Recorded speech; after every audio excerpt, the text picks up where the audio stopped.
Hansel and Gretel. Once upon a time, in a small village nestled deep in the forest, lived a poor woodcutter with his wife and two children, Hansel and Gretel. Times were tough, and the family often struggled to make ends meet. One year, when famine struck the land, the woodcutter's family found themselves facing even harder times. Food became scarce, and the woodcutter and his wife worried constantly about how to feed their children. One night, as the family sat around the fireplace, the woodcutter's wife had an idea.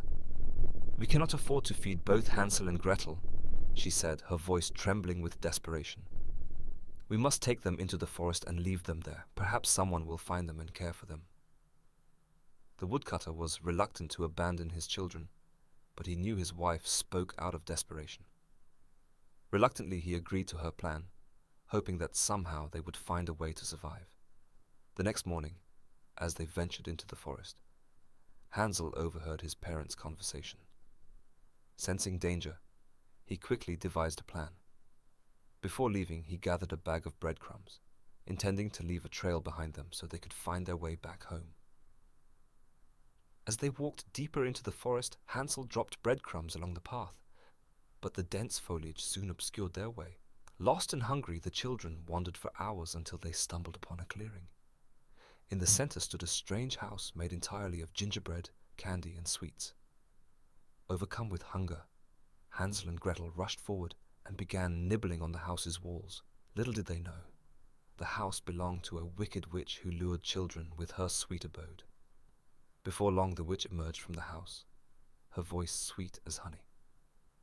"Come inside, dear children," she cooed. "I have plenty of food to share." Hansel and Gretel, unaware of the witch's true intentions, eagerly followed her into the house. Once inside, the witch revealed her sinister plan. She intended to fatten them up and then eat them. But Hansel and Gretel were clever.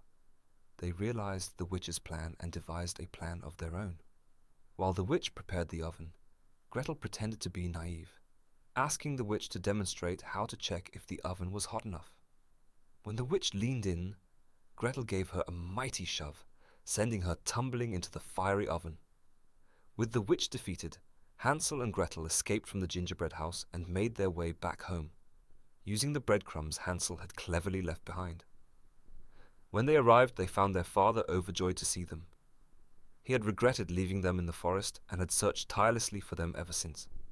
Together the family rejoiced, grateful to be reunited once again, and from that day on they lived happily ever after, never forgetting the dangers they had overcome and the strength they had found within themselves.